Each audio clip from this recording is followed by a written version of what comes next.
मतदान पूरा हो चुका है, जबरदस्त धुआंधार वोटिंग हुई है।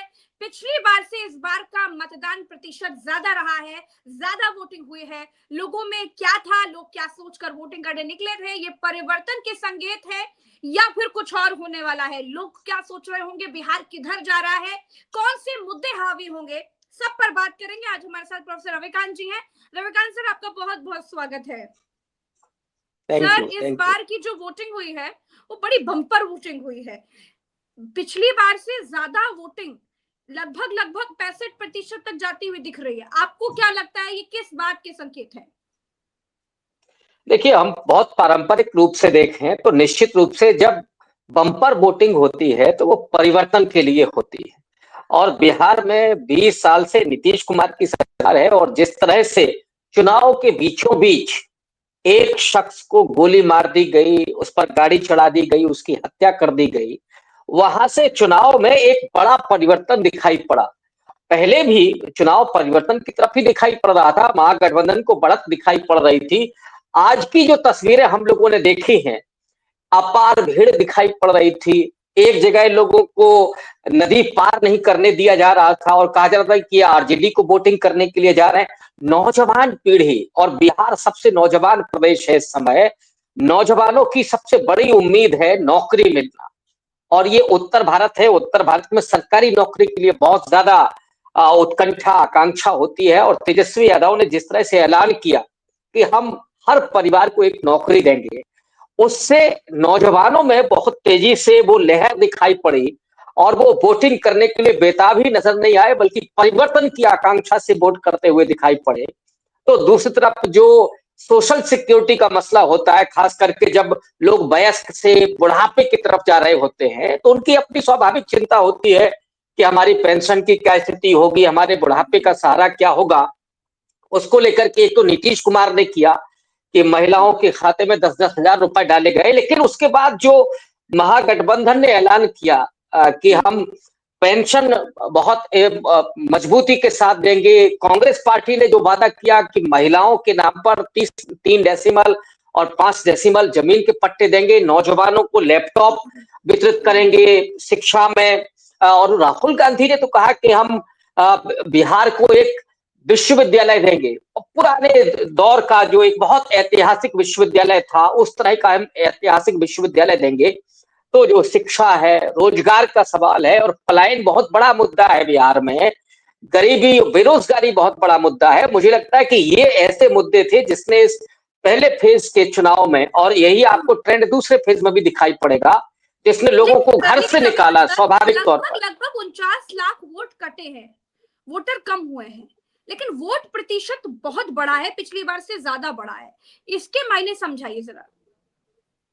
देखिए, इसमें एक तो सीधा ये है कि अगर इतने वोट कटे हैं, 49 लाख आप बता रहे हैं, और फर्जी वोटर्स की संख्या, अभी तो हम लोगों ने देखा हाइड्रोजन बम कि साहब यहाँ तो ब्राजील के मॉडल की फोटो लगा करके, और एक नहीं 22 फोटो लगा करके बिहार में ही एक किसी ने दिखाया कि एक महिला की फोटो लगी हुई, बहुत सारी वोट बने हुए थे। एक महिला ने यह आरोप लगाया, कैमरे पर आरोप लगाया कि जब वो अंदर जाती है तो उसकी फोटो वहां पे नहीं है, लेकिन वोट पड़ चुका है, उसका नाम, उसके हस्बैंड का नाम, उसका गांव पता सब वही है, लेकिन वोट वहां कोई और डाल चुका है। ये बताता है कि फर्जी वोटर भी इस समय बहुत एक्टिव है। और जो मोदी और शाह का जो खेल है, जो उनके कॉन्फिडेंस था कि साहब यार नीतीश कुमार को भी हम अलग करके चुनाव लड़ेंगे, नीतीश कुमार को शून्य कर देंगे, तो वो दिखाता है कि कहीं ना कहीं फर्जी वोटिंग भी बड़े पैमाने पर हो रही है। लेकिन मैं समझता हूं कि नहीं, उससे ज्यादा महत्वपूर्ण है जो महागठबंधन की अपीलें हैं, वो अपीलें ज्यादा कारगर साबित होंगी। हाँ, ये जरूर है कि जहां पर मार्जिन कम होगा, जहां पर मान लीजिए कि 5-10 हजार की अंतर से हार जीत का फैसला होना है, महागठबंधन का प्रत्याशी अगर 10 हजार से आगे है, तो हो सकता है फर्जी वोटर के जरिए चुनाव जीत लिया जाए, या रात के अंधेरे में डकैती डाल दी जाए। जैसे बनारस में हम लोगों ने देखा था, प्रधानमंत्री 6-7 चरण तक पीछे चलते और अचानक स्क्रीन पर ब्लैक आने लगता है, गायब हो जाता है, और रात में पता चलता है साहब 1.25 लाख से जीत गए वो।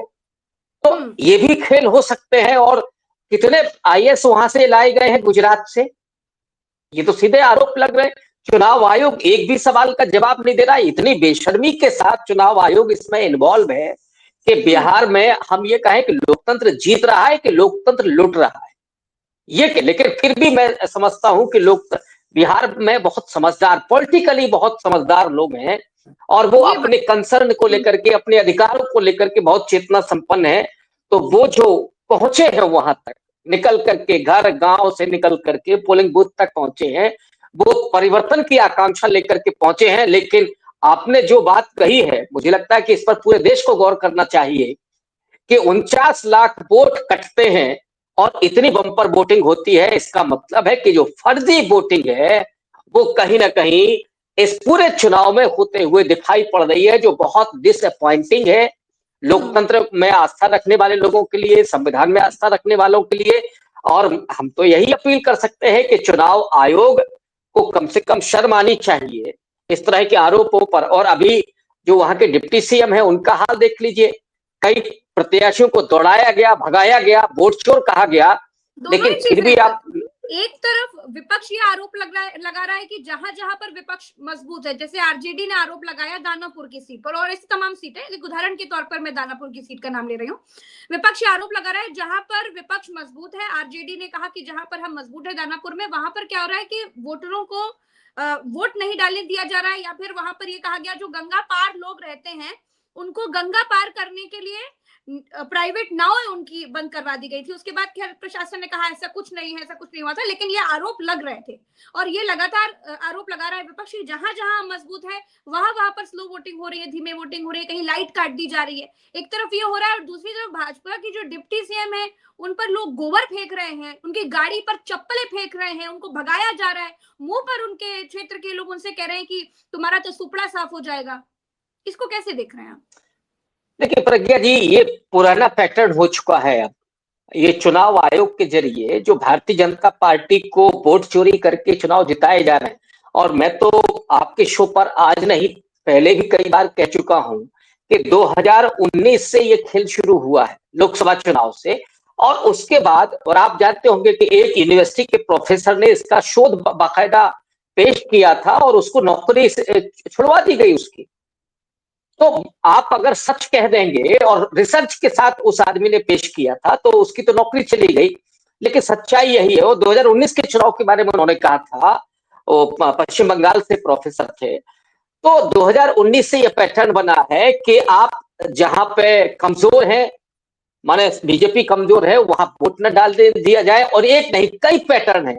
पुलिस वाले वहां लाठी चलाते हैं, वहां अगर मुस्लिम जो वोटर है तो उस पर हमले करवाए जाते हैं, वहां ईवीएम स्लो हो जाएगी। यही वहां क्यों होता है? मीडिया को भी आप देखिएगा कि मीडिया वहीं फोकस करेगा जहां मुस्लिम वोटर होता है। तो उसके जरिए क्या होता है कि जो हिंदुत्ववादी, जिनके दिमाग में सांप्रदायिकता भरी होती है, उनको उत्तेजित किया जाता है। बहुत सारे वोटर इस दौर में हैं जो 2014 में, 2019 में बीजेपी को वोट करते थे, लेकिन अब वो कहते हैं कि हम नहीं करेंगे।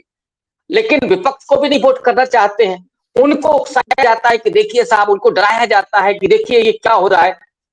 तो वो, और बाकायदा ये रिसर्च है, मैंने कई जगह को इस बारे में बताया। और ईवीएम जब स्लो होगी तो लोग थोड़ा सा नाराज होंगे, लोग नाराज होंगे तो पुलिस लाठी चार्ज करेगी, तो आधे वोटर तो घर चले जाते हैं, फिर लौट के नहीं आते हैं। एक ही परिवार के कई जगह पोलिंग बूथ दो दो हो गए, तो आधे परिवार के लोग जा रहे हैं, नहीं जा रहे हैं। अब क्या है, अब तो साहब वोट ही काटे जा रहे हैं। एक परिवार में 4 वोट हैं, 2 के वोट काट दिए आपने, एपिक नंबर सही है। लेकिन अभी आज क्या हुआ, डिजिटल इंडिया की बात करने वाले नरेंद्र मोदी, और आज वो अपना कार्ड लेके जा रहे थे डिजिटल पर, तो कहा नहीं नहीं, ये एक्सेप्ट नहीं करेंगे, आप पर्ची लेकर के आइए। ये क्या हो रहा है? इसका मतलब है कि आप सीधे तरीके से लोकतंत्र को लूट तंत्र में तब्दील कर रहे हैं, और जनता समझ रही है, लोगों में गुस्सा है इसी की वजह से। तो डिप्टी सीएम के मुंह पर गोबर फेंका जाए, क्यों नहीं फेंका जाएगा? लोग नाराज हैं उससे। और आपने वहां मोकाबा में देखा कि जहां एक समर्थक की गोली मारकर के हत्या कर दी जाती है, पर गाड़ी चला दी जाती है, बड़ी मुश्किल के बाद साहब उनको पुलिस गिरफ्तार करती है उनकी सहमति पर। और फिर लल्लन सिंह आते हैं, कहते हैं कि हर व्यक्ति को अनंत सिंह बन जाना चाहिए। मतलब अगर यही बयान तेजस्वी यादव ने दिया होता या विपक्ष के किसी व्यक्ति ने दिया होता तो चुनाव आयोग क्या कार्रवाई करता। लेकिन यहाँ चुनाव आयोग को ना दिखाई देता है, ना सुनाई देता है, ना वो सुनना चाहता है, ना देखना चाहता है। इसका मतलब है कि आप जो लहर है, जो लोग चाहते हैं, उस मैंडेट को हड़पना चाहते हैं। और इसीलिए मोदी जी का आज आप देखिए, आधे घंटे से ज्यादा मोदी जी ने भाषण दिया और पूरा गोदी मीडिया पर लाइव चल रहा था। शर्म आ सकती है क्या भाई? ये ठीक है कि मोदी जी भाषण दे रहे हैं, आप उसकी कुछ फुटेज दिखा सकते हैं, लेकिन लाइव टेलीकास्ट करना, इसको तो सीधा कहा जाएगा कि आप बिहार के लोगों को प्रभावित कर रहे हैं। क्या आपने राहुल गांधी का दिखाया, उतना ही लाइव टेलीकास्ट किया? क्या आपने प्रियंका गांधी का आपने भाषण टाइप टेलीकास्ट किया? नहीं किया। ये बताता है कि गोदी मीडिया के जरिए भी खेल हो रहा। तो तमाम तरह से वोटर को प्रभावित करना, वोट चोरी करना, वोट नहीं डालने देना, अपने फर्जी वोट डलवाना, ये बिहार में खुल्लम खुल्ला हो रहा है। अब कुछ ढका छुपा नहीं है और इसी से लोगों में निराशा भी हो रही है। लेकिन यही लोग अगर सड़क पर आ गए और तो इससे लोकतंत्र को बड़ी हानि हो सकती है। क्या लगता है सर, आज जो आपने देखा पहले चरण का चुनाव हुआ, वोटिंग धुआंधार हुई, लोग अपने हक के लिए, अपने अधिकार के लिए लड़ते हुए भी दिखाई दिए। जंगल राज का कोई असर तो नहीं देखने को मिला कहीं भी, क्योंकि लोगों के मन में जो उनसे, क्योंकि हमारे तमाम पत्रकार अभी ग्राउंड पर हैं और बिहार के अलग अलग जिलों से हमें लगातार रिपोर्टिंग दे रहे हैं, हम अपने चैनल पर डाल रहे हैं, तो वो जिनसे बात कर रहे हैं जवाब के रूप में लोग यही कह रहे हैं कि हमको बिहार का भविष्य देखना है, हमको हमारे बच्चों का भविष्य देखना है, हमको बिहार को बदलना है, हमको बिहार को एक बेहतर व्यवस्था देनी है, उसके लिए वोट करने जा रहे हैं। जो विकास देगा, जो बेहतर करेगा, हम उसको वोट देंगे। जंगल राज कहीं इशू दिखाई नहीं दिया। आपको क्या लगता है कि इस बार किसकी सीटें ज्यादा आएंगी? जेडीयू की आएंगी ज्यादा या फिर आरजेडी की, या फिर आपको लग रहा है इस बार भाजपा बाजी मार लेगी? पहले, दूसरे, तीसरे नंबर की अगर बात करें तो आप किसको किसको कैसे रखेंगे? देखिए, अब फेयर तो इलेक्शन नहीं हो रहा, ये तो सीधे तौर पर हम कह सकते हैं। लेकिन अगर आप जमीन की बात करें, आपके रिपोर्टर भी गए, आप भी गए वहां पे, हम लोगों ने भी बहुत सारे लोगों से बात की। जमीन पर तो आरजेडी को बढ़त है सीधे तौर पर। महागठबंधन बहुत मजबूत स्थिति में है और जो राहुल गांधी ने ईबीसी का इशू उठाया और अपने जो संकल्प उन्होंने पेश किए 10, उसका भी गहरा असर दिखाई पड़ रहा है। लेकिन जो 10,000 रुपए दिए गए हैं वो भी कहीं ना कहीं जेडीयू को और बीजेपी को फायदा करेंगे, निश्चित रूप से करेंगे, इसका फायदा होता ही है। फिर भी अगर आप ओवरऑल देखें तो मैं समझता हूं कि नंबर 1 की पार्टी आरजेडी को बननी चाहिए, इसके बावजूद, इस बेईमानी के बावजूद।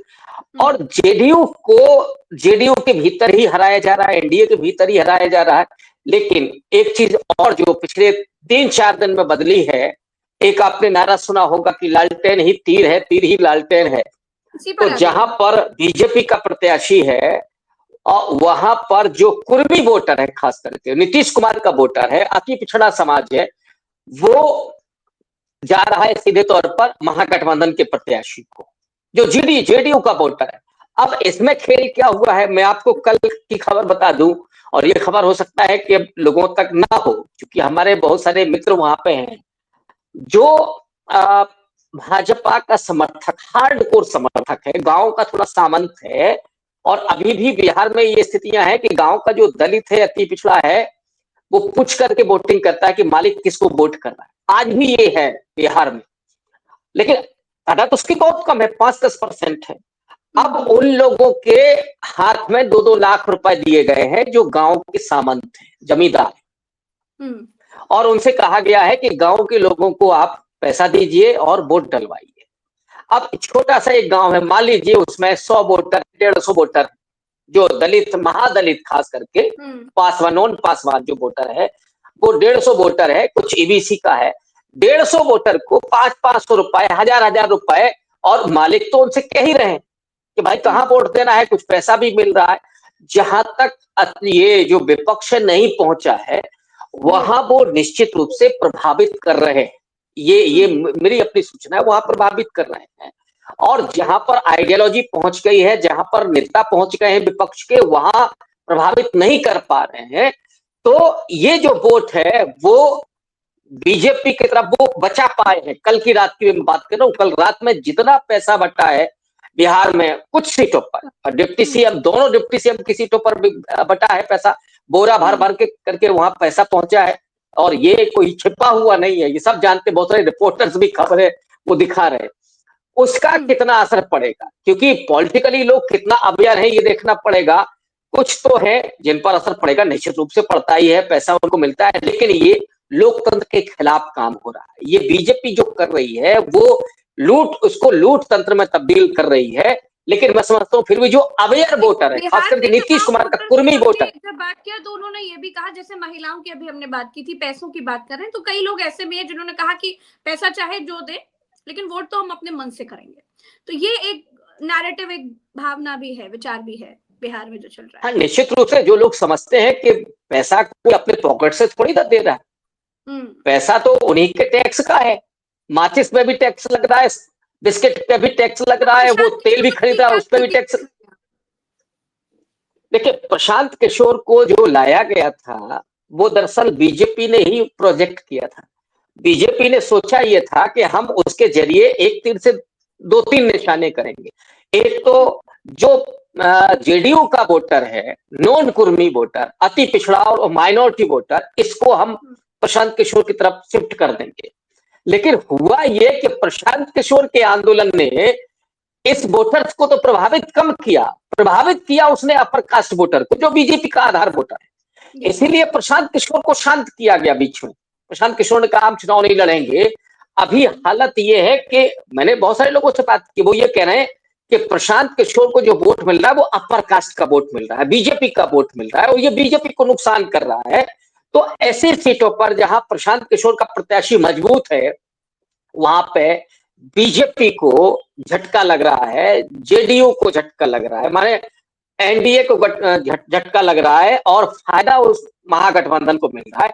प्रशांत किशोर भी कुछ सीटें जीतने की स्थिति में है, इसमें कोई दो राय नहीं है। वो खाता खोलेंगे इस बार। अब मैं ये नहीं कह रहा हूं कि वो 12 सीट जीतेंगे कि 25 सीट जीतेंगे, लेकिन प्रशांत किशोर खाता खोलेंगे। हालांकि खुद ही वो विड्रॉ कर चुके हैं, इसलिए, वरना वो तो 2.5 अंक तक पहुंच सकते थे और बेहतर कर सकते थे पहली बार के चुनाव में।